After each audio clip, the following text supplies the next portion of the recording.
Hi guys, welcome to another video. Today is going to be kind of a bit of a mashup of lots of different things because I'm going to do my weekly wrap up that I kind of didn't really do last week, and I'm also going to talk about Bout of books, and I also wanted to talk about a video that I'm planning on making that I need your help with. So I'm going to start off with that.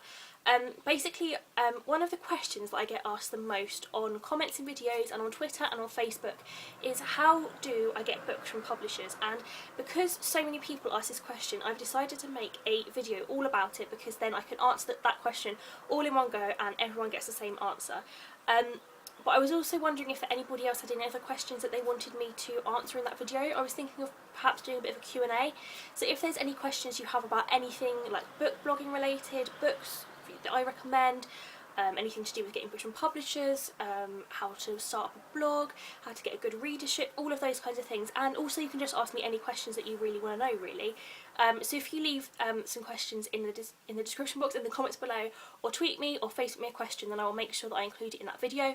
I'm thinking of making that video at the end of this week when I film my this week's weekly wrap up. So if you want to if you want me to answer a question, then quickly get it in before kind of Friday time, and I should be able to fit it into the video. So that was what I wanted to say about that.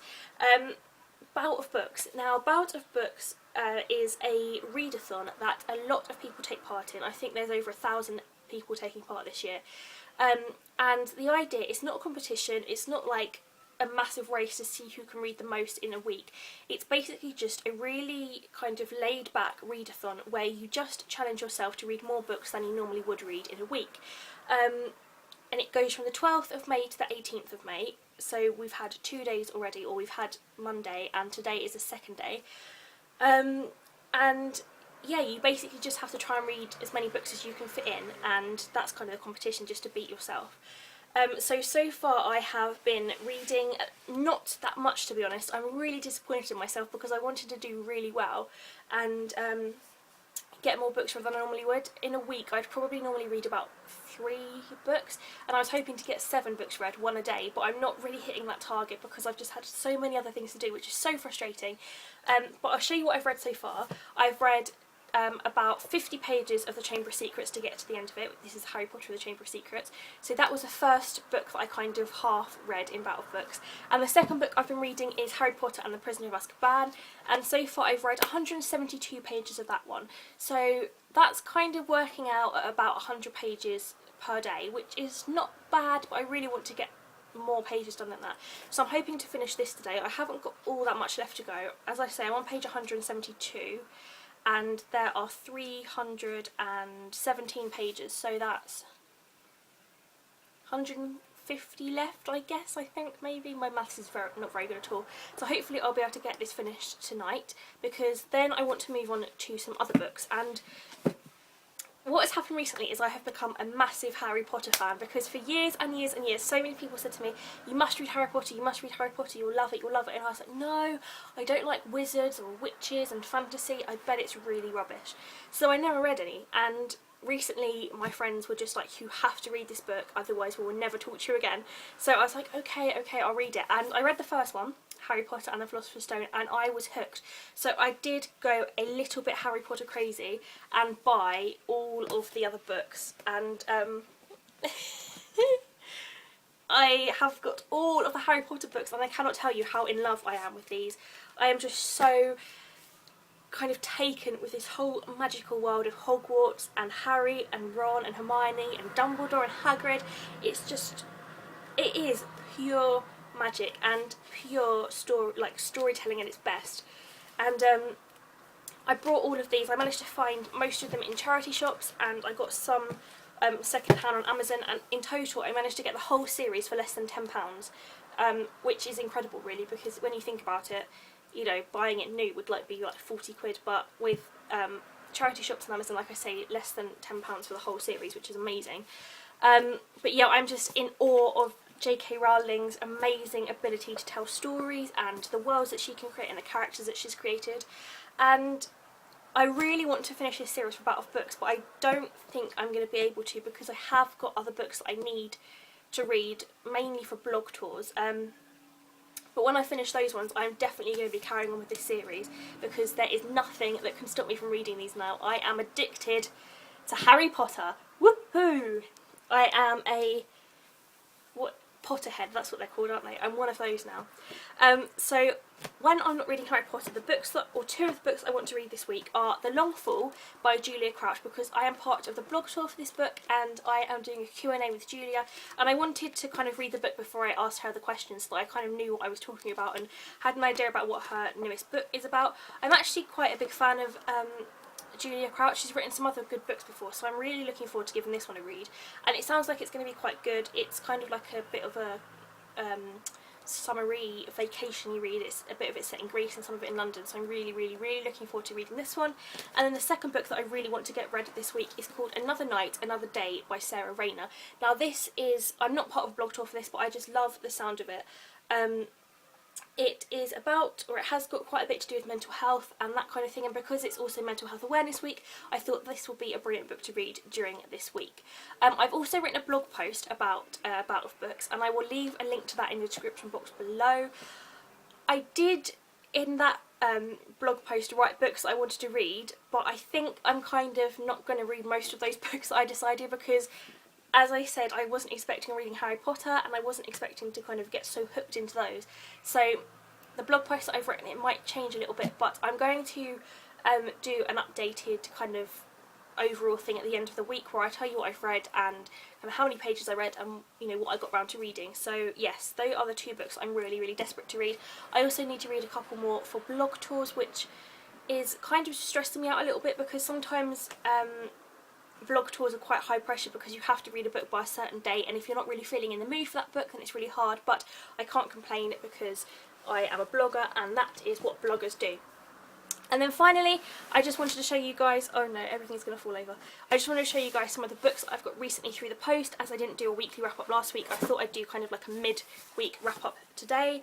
So the first book that I got through the post, I think the first one I got was this one, and it is called Dodger of the Dials by James Benmore, yeah, I think so. And this is from Heron Books, which I think is an imprint of Quercus, I think. I'm sure it is, yeah, Quercus. And this was unsolicited, I was not expecting this at all. And I don't really know too much about it because apparently this is the second book in a series and I haven't read the first, which is always good because it totally leaves me stumped and not quite knowing what's going to happen. But I think this is about the Artful Dodger from Dickens' work. So I'm going to have to look at this one a little bit more in depth and kind of find out whether I need to read the first one or whether I can read it as a standalone and all of those kinds of things. But it looks like a really good book and I love the cover, so thank you so much to Quercus or Heron Books for sending me this very lovely book. The second book that I've got this week is quite possibly the best book I've ever received in the world, and it is Benedict Cumberbatch. I absolutely love this man, and I have just kissed him and there's a bit of stuff on his face now. Yes, I love Benedict Cumberbatch so much, and when the people at Plexus, this is the people that publish it, emailed me and said, we have a book about Benedict Cumberbatch, would you like to read it?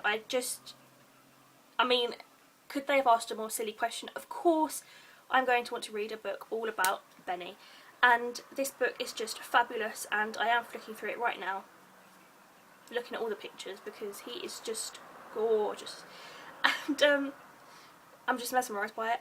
And there are lots, this book is so fantastic, it's so well written, it's really witty. The person who's written this book knows what she's talking about, and she makes it really funny as well. It's not just like an autobiography or kind of like a fact book about Benny, it's more like a kind of story of his life, and it just looks at things in such great detail and is really hilarious. And I just think he is, I mean, Benedict is just gorgeous, isn't he? Just a stunning man. So if you are a fan of Benedict, then you will absolutely love this book, and I just keep looking at all the really pretty pictures of him because he is a very pretty man. So thank you so much to Plexus for sending me this, and there is actually a review of this on my blog today, so I'll leave a link in the description box below if you want to go and find out more about our good friend Benedict.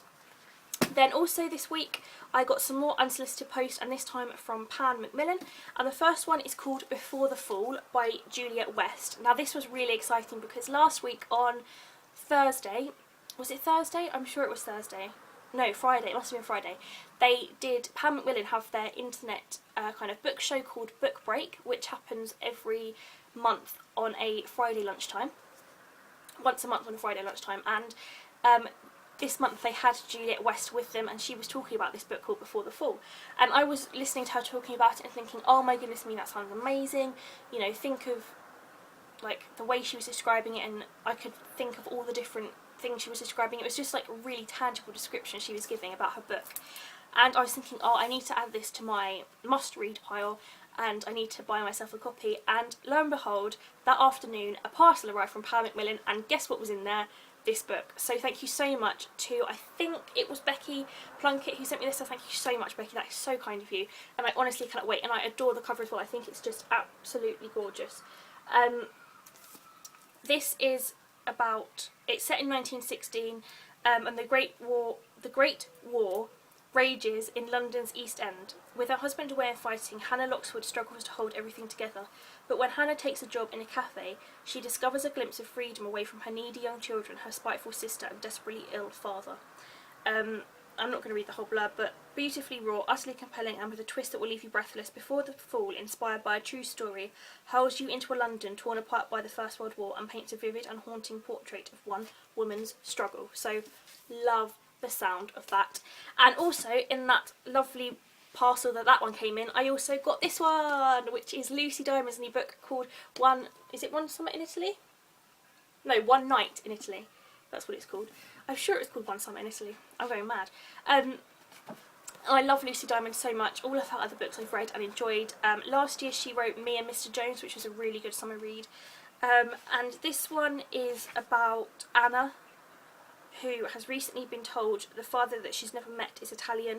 Now she's swatting up on her vocabulary and baking Italian things to go and find her dad in person. Then there's Catherine, who's trying to pick herself up now that her children have left home and her husband has walked out on her.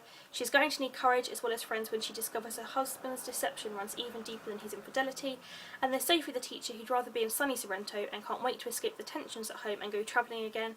But sometimes life and love can surprise you when you least expect it. As the truth emerges about one fateful summer in Italy, Anna, Catherine and Sophie have to confront secrets and betrayals from the past. With new friendships and love affairs blossoming in the most unlikely places, the year looks set to be one they'll never forget. So that looks pretty good, and this isn't the final cover, I don't think. I think the final cover is blue and gold, but this is just a proof cover. But I am really, really looking forward to reading this book because I love Lucy Diamond, and sorry, I'm just reading the back to see when it is published. Oh, 5th of July. This one is published, which I'm really excited about because, no, 5th of July, 5th of June, what am I talking about?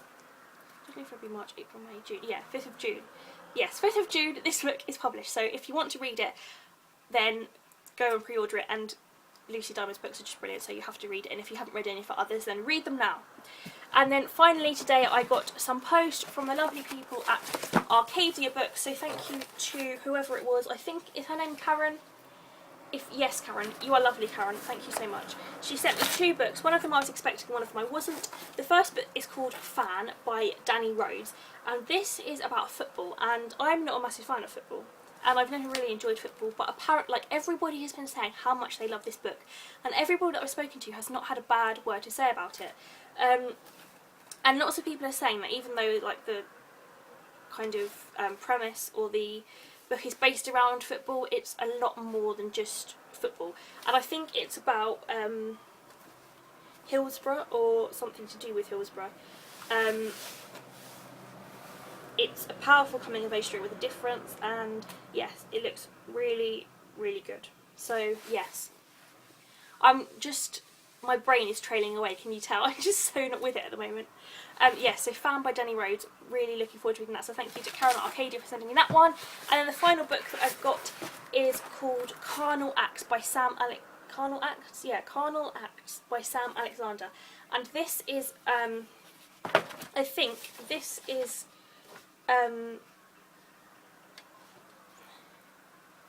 yeah, the author who's written this is a pseudonym for an acclaimed British crime writer, so I'm really interested because this could be written by somebody that we all know as, like, a crime writer, but we just don't know that it's them, if that makes sense. This is about a London homicide detective who has been transferred to the newly formed police force in the north east of England. Her boss is recently back at work after cancer treatment. Between them, they are responsible for major crime in rural Northumberland and County Durham. Joni, the daughter of a black American and white hippie, is a loner struggling to regain her self-confidence. Heck is happily married, but illness has left him fearful. They're the two people characters. Based in Coreham, a town with Roman, medieval and industrial heritage, Pax and Rutherford investigate a murder at a brothel. Is it brothel? Brothel, yeah. Run by the Albanian mafia. In a series of breathtaking plot twists, we are drawn into the corruption that underpins the beautiful northern English countryside, as well as hinting at a mysterious world beyond the horizon. Carnal Acts explores abuse of many kinds, sexual, psychological and economic, taking the police procedural to places it has never been before. Dark, unremitting and terrifyingly relevant, Carnal Acts is a book you may hesitate to pick up and put down. So, oh, very happy that sounds. I do love a book that's kind of like dark and a bit kind of twisted, so I am looking forward to reading this one, and it will be a nice change to kind of break away from the other kind of genres I'm reading at the moment. So thank you again to Arcadia Books for sending me this book to review. Now I think that is everything I wanted to show you guys, and I think I should probably wrap this video up because I'm not really sure what I'm saying anymore. Everything's just falling out everywhere. So yes, thank you for watching this video. Like I said at the beginning, if there are any questions that you have that you'd like me to answer, if you'd like to know anything about blogging or reviewing or just anything about me, then let me know and I will answer those in a Q&A that I will do at the end of this week. And if you're taking part in Bout of Books, let me know what books you're planning on reading, what you are reading, how you're doing, how many pages you've read, and yes, I think that's everything. So I hope you have a lovely week and I will see you again on Friday. Bye guys, thanks for watching.